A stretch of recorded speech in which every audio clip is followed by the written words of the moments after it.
রাদিয়াল্লাহু তাআলা আনহু একবার গেলেন, যে দেখে এই তরুণ দাঁড়ায় আছে। বিষ্ণু বললেন, খুব ক্ষুধার্ত, তোমার কাছে কি দুধ আছে ছাগলের? আব্দুল্লাহ ইবনে মাসউদ বলে, আছে। ওয়ালাকিন আনা মুক্তামান, যে দুধ আছে এটা আমানত, আমি দিতে পারবো না। বিষ্ণু এইটা শুনে তার টার্গেট করে ফেলছে। আনা মুক্তামান, দুধ আছে কিন্তু এটা আমার মালিকের, আমি তো দরদ দেখাই, আমার মালিকের দুধ আপনি পথি, আপনারা দিতে পারি না। বিষ্ণু টার্গেট করে ফেলছেন, আরে আমার কাজে লাগাইতে হবে। বিষ্ণু বললেন, ঠিক আছে দুধ দিও না, কিন্তু এমন ছাগি আছে কিনা যে ছাগির সাথে কোনো ছাগলের মিলন হয় নাই, তার ওলানে দুধও আসে নাই, বাচ্চাও নাই, এরকম ছাগির থেকে যদি আমি দুধ খাই তাহলে তো সমস্যা নাই। বলতেছে, এরকম ছাগির থেকে দুধ খাইলে সমস্যা নাই, কারণ এরকম ছাগির ওলান থেকে দুধ আসবে না। বলতেছে, ঠিক আছে এরকম একটা ছাগি নিয়ে আসে। নিয়ে আসা হলো, বিষ্ণুনবী বিসমিল্লাহ বলে ওই ছাগির ওলানে হাত দিলেন। হাত দিতে দেরি, পুরো ওলানটা দুধে ভরে যেতে দেরি হয় না। বিষ্ণুনবী আবু বকর রাদিয়াল্লাহু তাআলা আনহু দহন করে পেট ভরে খেলেন। এই দৃশ্য আব্দুল্লাহ ইবনে মাসউদের হৃদয়ে দাগ কাটলো। এই মুজিজা দেখে তিনি বললেন, আশহাদু আল্লা ইলাহা ইল্লাল্লাহ ওয়া আশহাদু আন্না মুহাম্মাদার রাসূলুল্লাহ। তিনি ষষ্ঠ মুসলিম ছিলেন, 6 নম্বর মুসলমান। ওনাকে টার্গেট করে বিশ্বনবী দেখলেন এমন ইন্টেলেকচুয়াল ব্রেন, উনি সূক্ষ্ম সূক্ষ্ম জিনিস বুঝে বেশি, ফিকহি জ্ঞান ওনার মধ্যে বেশি। বিশ্বনবী ওনাকে কোরআনের জ্ঞান শিক্ষা দিতে লাগলেন।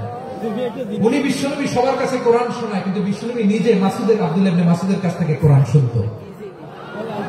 বিশ্বনবী একবার বললেন, ইকরা আলাইয়া ইয়া মাসউদ। ইবনে মাসউদ একবার শোনাও তো কোরআন দেখি। আব্দুল্লাহ ইবনে মাসউদ বলে, আকরাউ আলাইকা ওয়া আলাইকা উনজিল। নবী আপনার উপর কোরআন নাযিল হয় আর আমি আপনার সামনে কোরআন পড়ব। বিশ্বনবী বললেন, ইন্নী উহিব্বু আন আসমাআহু মিন গায়রি। আমি নিজে পড়তে যেমনি ভালোবাসি, অন্য পড়ুক আমি শুনবো, এটাও আমি ভালোবাসি। সূরা নিসা তিনি তেলাওয়াত করে শুনিয়েছেন। এমন সূক্ষ্ম সূক্ষ্ম বিষয় বিশ্বনবী ওনাকে ধরিয়ে দিয়েছেন। উনি হয়ে গিয়েছেন, আব্দুল্লাহ ইবনে আব্বাস হয়েছেন রাইসুল মুফাসসিরিন, ওই হয়ে গিয়েছেন ফাকিহুল উম্মাহ। ওনার চাইতে বড় ফকি এই পৃথিবী আর দেখবে না। চিল্লায় বলেন সুবহানাল্লাহ।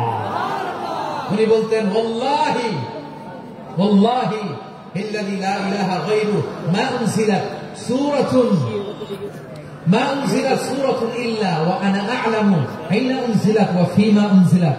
বিশ্বনবী এমন ভাবে কোরআনের দার্স আমাকে দিয়েছেন, কোরআনে যত সূরা নাযিল হয়েছে, যেখানে নাযিল হোক না কেন আমি জানি এটা কোথায় নাযিল হয়েছে এবং কোন প্রেক্ষাপটে নাযিল হয়েছে। এমন একটা সূরা নাই যে সূরার কোথায় নাযিল হয়েছে আমি মাসউদের জানা নাই, কোন প্রেক্ষাপটে নাযিল হয়েছে আমার জানা নাই। এরকম ঘটবে না। চিল্লায় বলেন আল্লাহু আকবার। এই আব্দুল্লাহ ইবনে মাসউদ রাদিয়াল্লাহু তাআলা ওমর ফারুকের সময় কুফার চিফ জাস্টিস ছিলেন। কুফা নগরীর চিফ জাস্টিস। চিফ জাস্টিস বুঝেন নাই? বিচারপতি। কি ছিলেন? সবাই বলে নাই, কি ছিলেন? বিচারপতি ছিলেন। এবং ওনার যে ফিকহি জ্ঞানের ধারা, এটাই আলকামা, ইব্রাহিম আন-নাখাঈ, হাম্মাদ ইবনে সুলাইমান হয়ে ইমাম আবু হানিফা পর্যন্ত পৌঁছেছে। এবং ওনার ফিকহি জ্ঞানের ধারাই হানাফি মাযহাবে অ্যাকসেপ্ট হয়েছে। আজও এগুলো হানাফি মাযহাবে চর্চিত হয়। হানাফি মাযহাবের সব ফিক আব্দুল্লাহ ইবনে মাসউদের ফিকহি জ্ঞানের ধারা থেকে নেওয়া হয়েছে। চিল্লায় পড়েন সুবহানাল্লাহ। তাহলে ওনাকে বিশ্বনবী বানিয়েছেন জুরিস্ট, আইনবিদ, ফাকিহ। ওনারে আযান শিখান নাই। হিউম্যান রিসোর্স ডেভেলপমেন্ট কিভাবে করবেন, মানব সম্পদের উন্নয়ন কিভাবে করতে হয়, কিভাবে যার যেখানে প্রতিভা কাজে লাগাতে হয় উনি দেখিয়েছেন। সুবহানাল্লাহ পড়বেন না? খালিদ বিন ওয়ালিদ নাম শুনছেন? কে কে শোনেন নাই? হাত তোলেন। কি ছিলেন? বীর যোদ্ধা ছিলেন খালিদ বিন ওয়ালিদ। কিন্তু তিনি ইসলাম ধর্ম গ্রহণ করেছেন অনেক দেরিতে, 8ম হিজরিতে। তার মানে 8ম হিজরির আগে উনি মুশরিকদের পক্ষে লড়াই করেছেন। ওনার হাতে কত মুসলিম সাহাবী যে নিহত হয়েছে হিসাব নেই। বিষ্ণু টার্গেট করে রাখছে, তুমি আমাদের মুসলিমদের এত ক্ষতি করলা, তুমি যখন মুসলমান হবা তোমার দিয়ে আমি এমন কাম করাবো যে এটা আর কেউ করতে পারবে না। সুবহানাল্লাহ নাই? যশোর ক্লান্ত হয়ে গেছে।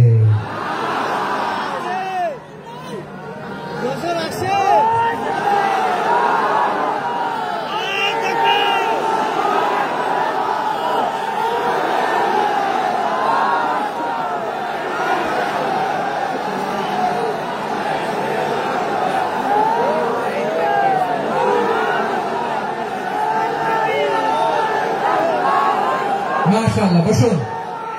বসুন বসুন। খালিদ বিন ওয়ালিদ রাদিয়াল্লাহু তাআলা অষ্টম হিজরিতে মুসলিম হয়েছেন, মক্কা বিজয়ের আগে। তো মক্কা বিজয়ের আগে যখন মুসলিম হয়েছেন, এর আগে কি করছেন? কাফিরদের সাথে যুদ্ধ করেছেন। উনি উহুদের যুদ্ধে মুসলমানদের যে পরাজয়ের ভাব, কঠিন পরিস্থিতির মুখোমুখি ওনার কারণে পেছন থেকে এমন অতর্কিত আক্রমণ করেছেন, মুসলমানদেরকে কচুকাটা করেছেন।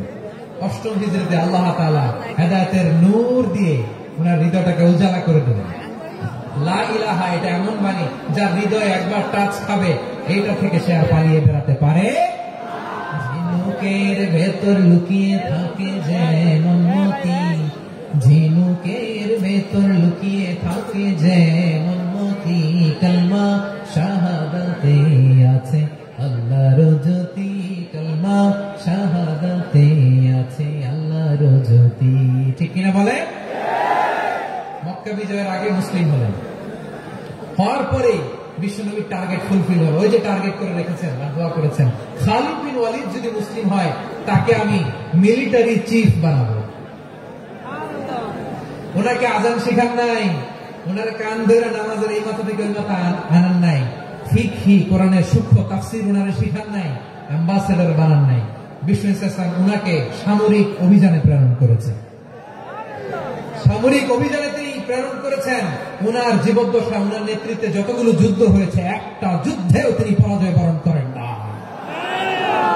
ওমর ফারুকের সময়কালে তিনি চিফ অফ মুসলিম মিলিটারি, মানে মুসলিম সেনাপতি হয়েছেন। যশোর আওয়াজ করো, ঠিক কিনা বলো? সেনাপতি, মুসলিম সেনাপতি। তাহলে কিভাবে হিউম্যান রিসোর্স ব্যবহার করতে হয় গোটা বিশ্ব আমার নবীর কাছ থেকে শিখে না। খালিদ বিন ওয়ালিদ, ওনাকে বিশ্বকে একটা উপাধি দিয়েছেন। উপাধিটা হচ্ছে সাইফুল্লাহিল মাসলুল, আল্লাহর নাঙ্গা তরবারি, আল্লাহর খোলা তরবারি, দ্য ওপেন সোর্ড অফ আল্লাহ। খালিদ বিন ওয়ালিদ মুসলিম সেনাপতি। হাসান বিন সাবিত নাম শুনছেন? দেখি উনি কি ছিল বলেন? রাসূলের সভাকবি, কালচারাল হিজিমনিকে ডিফিট করার জন্য। উনি ভালো অস্ত্র চালানো জানতেন না, ওই কাজে উনি যেতেন না।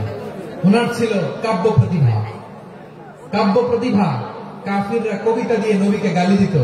বিশ্বনবী বলতেন, ইয়া হাসান আজিব আন রাসূলিল্লাহ, তুমি নবীর হয়ে কাফেরদের এই কথাগুলোর জবাব দাও।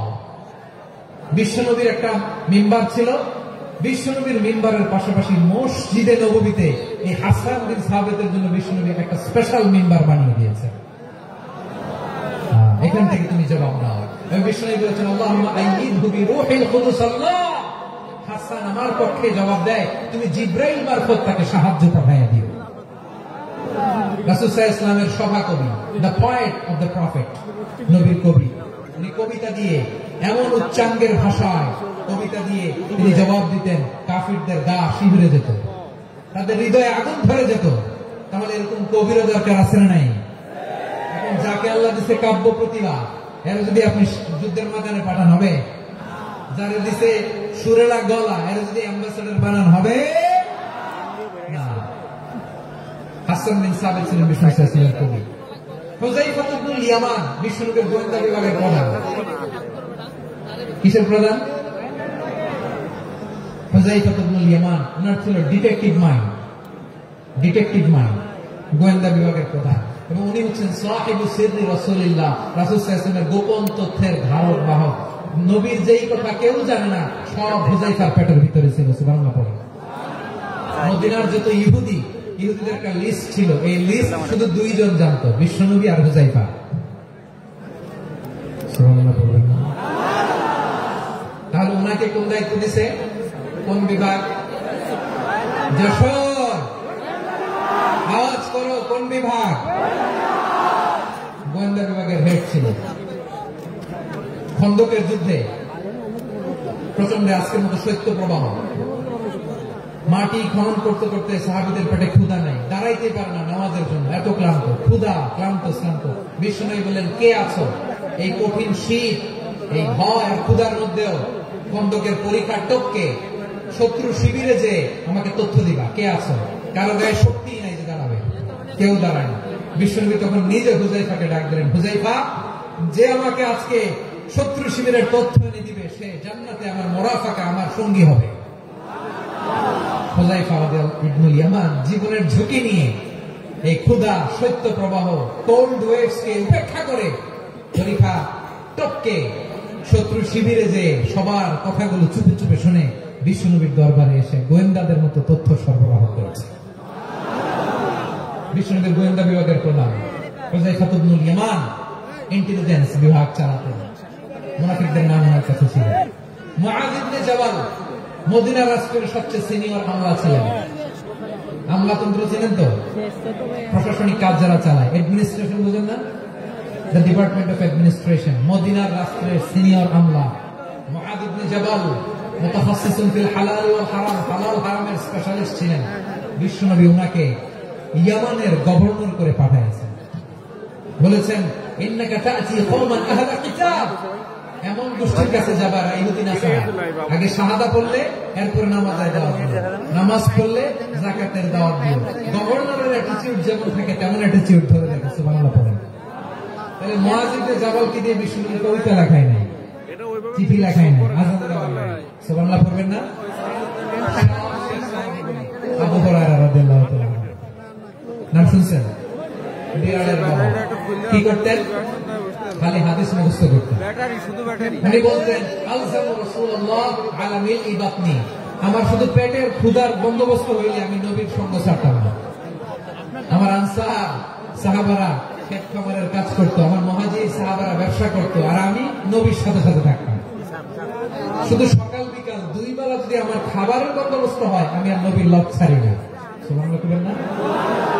5374টা হাদিস তিনি বর্ণনা করেছেন। সবচেয়ে বেশি হাদিস বর্ণনাকারী সাহাবী। হাদিস প্রিজার্ভেশনের কাজে বিশ্বনবী ওনাকে কাজে লাগিয়েছেন। উনি একদিন বলেন ইয়া রাসূলুল্লাহ আসমা'ু মিনকা কাসীরান ফালা আহফাযু, নবী অনেক কথা শুনি আমার মনে থাকে না। বিশ্বনবী বললেন তাই? উবসুত রিদাক, তোমার চাদরটা বিছাও। আবু হুরায়রা বিছালেন, বিশ্বনবী হাত বুলায় দিলেন, এরপরে অনেক হাদিস বর্ণনা করলেন। আবু হুরায়রা বলে তারপর থেকে বিশ্বনবী যাই বর্ণনা করে আমি শুনি আর একটাও ভুলি না। সুবহানাল্লাহ। বিশ্বনবী ওনাকে হাদিস প্রিজার্ভেশন, নবীর এই যে লক্ষ হাদিস প্রিজার্ভেশনের এই দায়িত্ব দিয়েছেন সাইয়েদনা আবু হুরায়রা রাদিয়াল্লাহু তাআলা। প্রিয় ভাইরা, তাহলে 10 জন সাহাবীর কথা যে বললাম, আপনারা কি খেয়াল করেছেন কত বড় ট্যালেন্ট হান্টার, চৌকস ট্যালেন্ট হান্টার ছিল আমার নবী। এক একজনের এক এক ট্যালেন্ট এক এক কাজে অ্যাসাইন করেছেন, এক একজনকে এক এক দায়িত্ব দিয়েছেন, এক একজনের প্রতিভাকে এক একভাবে বিকশিত হওয়ার সুযোগ দিয়েছেন। আওয়াজ করে বলেন ঠিক কি না?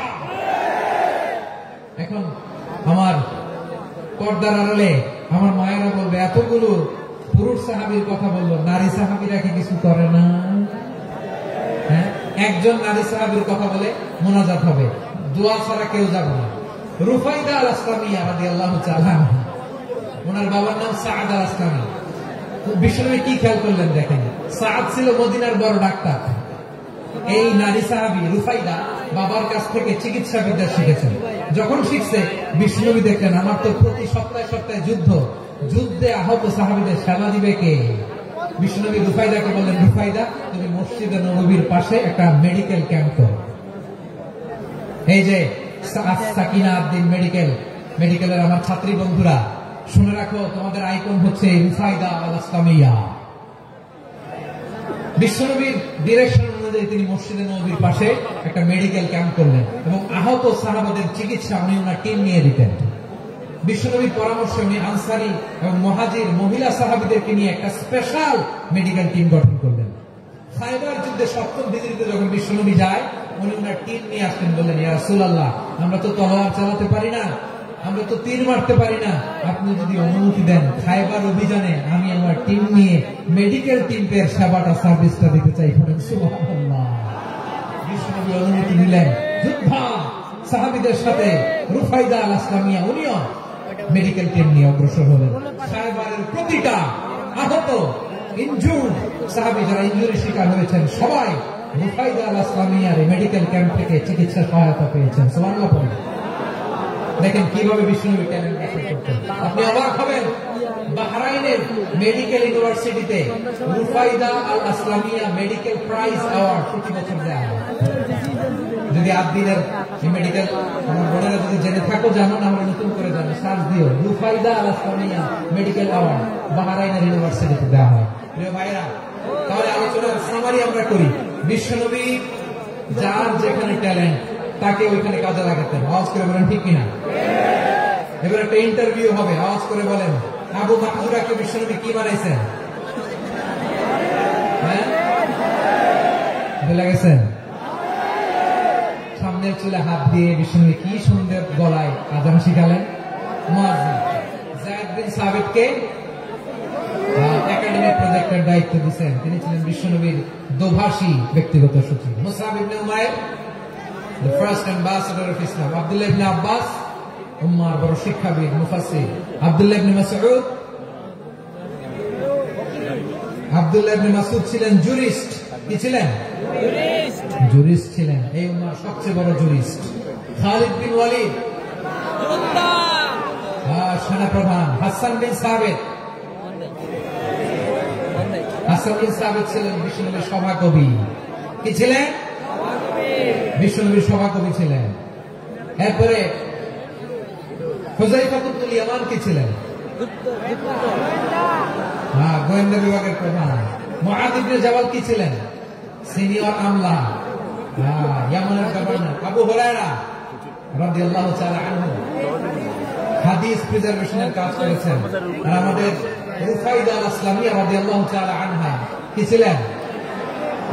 নার্স ছিলেন, নার্স হয়ে মেডিকেল সেবা দিয়েছেন। প্রিয় ভাইরা, পুরো আলোচনার যদি সামারি করি তাহলে বিশ্বনবী যেভাবে হিউম্যান রিসোর্সকে ম্যানেজ করেছেন, যার যেখানে প্রতিভা কাজে লাগিয়েছেন, আমরাও যদি করি আমাদের বাংলাদেশের চিত্র আমরা পাল্টে দিতে পারবো।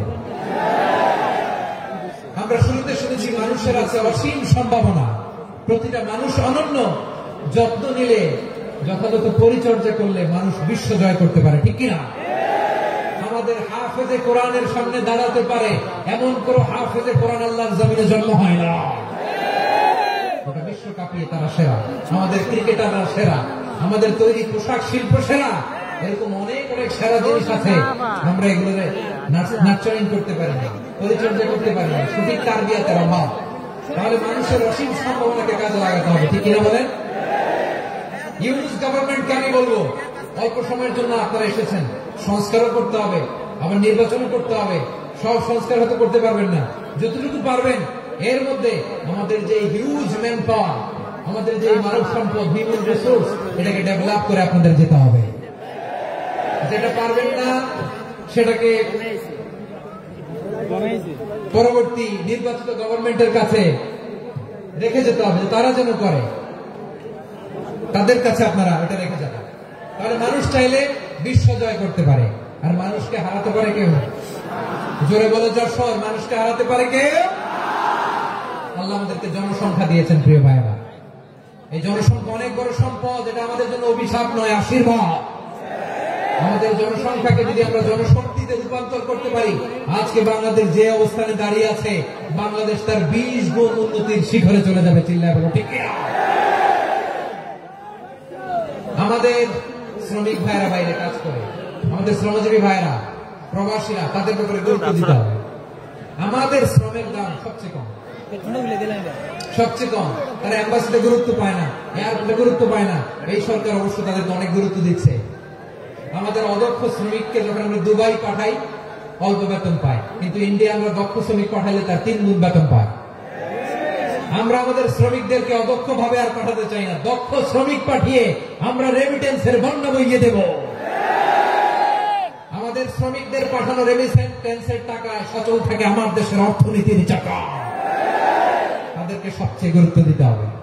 আমরা পেয়েছি ফ্রিডম ফাইটার, মুক্তিযোদ্ধা, আর আমার প্রবাসী ভাইরা হচ্ছে রেমিটেন্স ফাইটার। জোরে বলো ঠিক কিনা? তাহলে আমাদের এই জনশক্তিকে জনসম্পদে ট্রান্সফর্ম করতে হবে। ঠিক কিনা বলেন? সরকার জনগণকে এভাবে পলিশ করতে হবে। মা বাবারা ছেলে মেয়েদের মধ্যে কার কোন যোগ্যতা তাকে ওইভাবে কাজে লাগাতে হবে। সবার এ প্লাস পাওয়ার কোনো দরকার নেই। আমাদের দেশে একটা টেন্ডেন্সি আছে, পরীক্ষায় এ প্লাস না পাইলে তুই কি করলি, পাশের বাড়ির ছেলে এ প্লাস পাইছে, যা ওর পা ধোয়া পানি খা। কি খা? আমি ভাবছি যে পা ধোয়া A+ পাওয়া ছেলেদের পা ধোয়া পানির একটা পানির ব্র্যান্ড বানাইতে হবে, এরকম লেখা থাকবে A+ পাওয়া ছেলেদের পা ধোয়া পানি। খাওয়া নাই, এগুলার খাওয়া নাই, ওরে আল্লাহ A+ পাওয়ার জন্য বানাইছে, আর আপনার ছেলেকে এই A+ গুলারে নিয়ন্ত্রণ করার জন্য আল্লাহ বানাইছে। ওকে দিয়ে আল্লাহ কি করবে আপনি জানেনই না। একটা A+, একটা A গ্রেড একটা মানুষের জীবনকে ঠিক করে দিতে পারে না। আপনার ছেলেকে আল্লাহ অন্যদিকে যোগ্যতা দিয়েছে। ওদের মনোবল ভাঙবেন না, খবরদার খবরদার। ছেলে মেয়েদের মনোবল ভাঙবেন না। যাকে দিয়ে যেটা হবে তাকে দিয়ে সেটা করতে হবে, তার প্রতিভাকে সেভাবে কাজে লাগাতে হবে। তাহলে বাংলাদেশ আমাদের এই জনসংখ্যা জনসম্পদে রূপান্তরিত হবে। আমাদের সরকারের তত্ত্বাবধানে আমাদের 18 কোটি জনগণ দক্ষ জনশক্তিতে রূপান্তরিত হোক, আমরা চাই কি চাই না? আমরা ভালো মানুষ, শ্রেষ্ঠ মানুষ হতে চাই কি চাই না? ওই জাপানিজদের মতো সৎ, ওই ইউরোপিয়ানদের মতো কালচার আমাদেরকে আল্লাহ তাআলা কোরআন সুন্নাহ অনেক কিছু দিয়েছেন। যেহেতু বর্তমানে আমরা দেখছি তারা সব, তাদের মধ্যে ভ্যালু আছে, সেগুলো আমাদের মধ্যে আনার দরকার আছে না নাই? আর ইসলাম দিয়ে আমাদের জীবনকে সাজাতে হবে, ইসলাম দিয়ে আমার পরিবারকে সাজাতে হবে। ইসলাম থেকে, কোরআন থেকে প্রেসক্রিপশন না নিলে জীবন সুন্দর হবে না। কোরআন থেকে প্রেসক্রিপশন না নিলে সমাজ সুন্দর হবে না। কোরআনের প্রেসক্রিপশন না মানলে রাষ্ট্র সুন্দর হবে না। কোরআনের প্রেসক্রিপশন অ্যাপ্লাই না করলে শুধু দুর্নীতি দমন কমিশন দিয়ে দুর্নীতি বন্ধ করা যাবে না। এজন্য কোরআনের আইন আমরা চাই কি চাই না? প্রিয় ভাইরা, হিউম্যান রিসোর্স ডেভেলপমেন্ট, মানব সম্পদের উন্নয়ন, আমাদের সরকার যেন এদিকে নজর দেয়। আমরা যেন এই ব্যাপারে যত্নবান হয়ে উঠি। যাকে আল্লাহ যে যোগ্যতা দিয়েছে, এই যোগ্যতা দিয়ে আমরা যেন ইসলামের জন্য, দেশের জন্য কাজ করি। আমরা যেন আমাদের স্কিল ডেভেলপ করি, আমাদের পটেনশিয়ালকে ডেভেলপ করি। মোরালিটি, ভ্যালুজ নিয়ে শাইখ আহমদুল্লাহ আলোচনা করেছেন, এগুলো দিয়ে যেন আমরা আমাদেরকে সাজাই। আল্লাহ তাআলা আমাদের দেশকে তুমি নিরাপদ করো, আমরা পড়ি আমিন। আপনার উপরে জনগণকে তুমি জনশক্তিতে রূপান্তরিত করো, আমিন। আমরা হাতে হাত রেখে, কাঁধে কাঁধ মিলে ভাই ভাইয়ের জন্য দেশকে গড়তে পারি, আল্লাহ তুমি তৌফিক দান করো, আমরা পড়ি আমিন। আমার প্রিয় মহিউদ্দিন ভাই বলেছেন, হুজুর এমন একটা ঘোষণাপত্র দিয়ে যাবেন আজকের এই ঐতিহাসিক যশোরের প্রোগ্রামে, যেটা গোটা বাংলাদেশে মানুষ এটার উপর আমল করে। আমি যে কথাটা বলেছি এটাই, আসুন আমরা আমাদের জনসংখ্যাকে জনসম্পদে ট্রান্সফর্ম করি। আমাদের জনসংখ্যাকে আমরা যেন জনশক্তিতে রূপান্তরিত করি। জনসংখ্যাকে ট্রান্সফর্ম করে জনশক্তি দিয়ে আমরা যেন আগামীর বাংলাদেশ, স্বাধীন বাংলাদেশ 2.0 কে গড়ে তুলি। আমাদের সবাইকে কথাগুলো বোঝার, আমল করার তৌফিক দান করুন। এই জেনজি, ক্ষমা করে দিও আমাকে, অনেক ধমক দিছি, বকা দিছি। আল্লাহ তোমাদেরকে করুক, কবুল করুক, যশোরবাসীকে কবুল করুক, রাত দিনকে কবুল করুক, এই মেডিকেল কলেজকে কবুল করুক, ইসলামের জন্য বাঁধ ভাঙা এই জোয়ার এবং উচ্ছ্বাসকে আল্লাহ তাআলা কবুল করুক। হাযা মা ইনদি ওয়াল ইলমু ইনদাল্লাহ আলাইহি তাওয়াক্কালতু ওয়া ইলাইহি উনীব। সুবহানাকাল্লাহুম্মা ওয়া বিহামদিকা আশহাদু আল লা ইলাহা ইল্লা আনতা আস্তাগফিরুকা ওয়া আতুবু ইলাইক। আল্লাহুম্মা আমিন। রব্বানা ظلمنا أنفسنا وإن لم تغفر لنا وترحمنا لنكونن من الخاسرين. ربنا آتنا في الدنيا حسنة وفي الآخرة حسنة وقنا عذاب النار. وبشال আকাশের মালিক, বিশাল জমিনের মালিক, তোমার আকাশ বাতাসের তুলনায় আমাদের হাত দুইটা বড় ছোট্ট রে আল্লাহ। ছোট দুটি হাত পেতে দোল ভরা আশা নিয়ে তোমার শাহী দরবারে চেয়ে রইলাম। আমাদের জিন্দেগির গুনাহ খাতা তুমি মাফ করে দাও। আমাদের আব্বা আম্মা, দাদা দাদি, আত্মীয় স্বজন সবার গুনাহ খাতা তুমি মাফ করে দাও। আমাদের যত আত্মীয় স্বজন কবরের বাসিন্দা, প্রত্যেকের কবরটারে তুমি কোরআনের নূর দিয়ে মুনাওয়ার করে দাও। আল্লাহ আজকের এই যশোরের প্রোগ্রামকে তুমি কবুল আর মঞ্জুর করে দাও। সূরা বনী ইসরাঈলের 70 নম্বর আয়াতের আলোকে জনসংখ্যাকে কিভাবে জনশক্তি, জনসম্পদে রূপান্তরিত করা যায়, সিরাতের লেন্সে, সিরাত থেকে আমরা শুনলাম, যা কিছু শুনলাম আমল করার তৌফিক দাও। রব্বুল আলামিন আমার বাংলাদেশকে সোনার বাংলাদেশ হিসেবে কবুল করে নাও। আজকের প্রোগ্রামে যারা জয়েন করলো তাদেরকে তুমি কবুল করে নাও। রব্বুল আলামিন লক্ষ লক্ষ যশোরের এই ঐতিহাসিক তাফসীর প্রোগ্রামের মাহফিলে জয়েন করেছে, আল্লাহ যেভাবে সহি সালামতে আজকে মাহফিলে জয়েন করলো, সহি সালামতে প্রত্যেক ভাই এবং বোনকে তুমি গন্তব্যে পৌঁছে দিও। আল্লাহ, কত বড় বড় আল্লাহর ওলিরা এখানে এসেছে, মাদ্রাসার হুজুররা এসেছে, পর্দার আড়ালে কত বড় নেককার নারীরা এসেছে। আল্লাহ, যার হাতকে তোমার পছন্দ হয়, যার ইবাদতকে পছন্দ হয়, তার ইবাদতের ওসিলায় আজকের দোয়াটা তুমি কবুল আর মঞ্জুর করে নাও। রব্বানা তাকাব্বাল মিন্না إنك أنت السميع العليم وتب علينا يا مولانا إنك أنت التواب الرحيم سبحانك ربك رب العزة عما يصفون وسلام على المرسلين والحمد لله رب العالمين واجعل آخر كلامنا عند الموت لا إله إلا الله محمد رسول الله। আসসালামু আলাইকুম।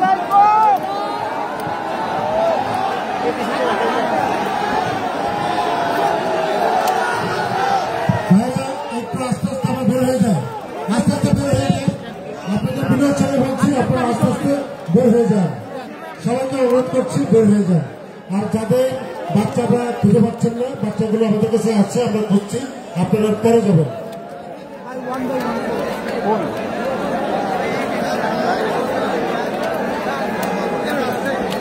আস্তে আস্তে শৃঙ্খলার সাথে সহি সুস্থভাবে বের হয়ে যান ভাইরা।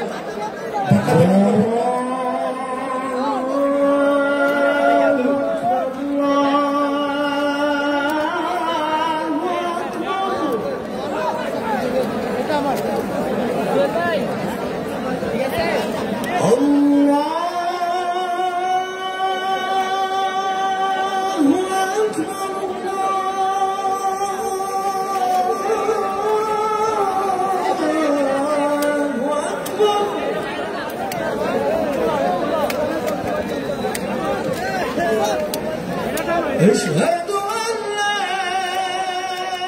إله إلا الله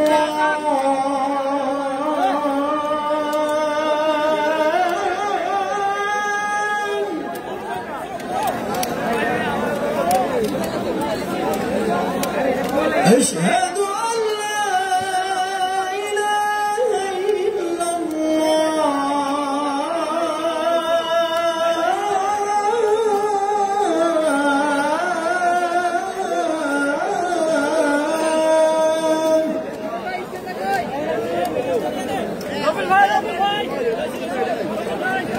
أشهد أن محمد رسول الله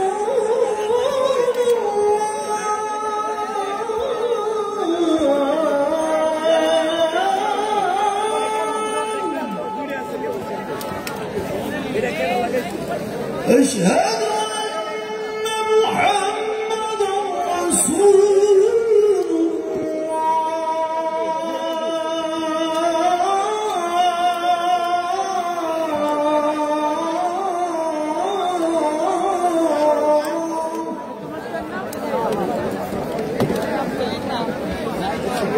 حي على الصلاة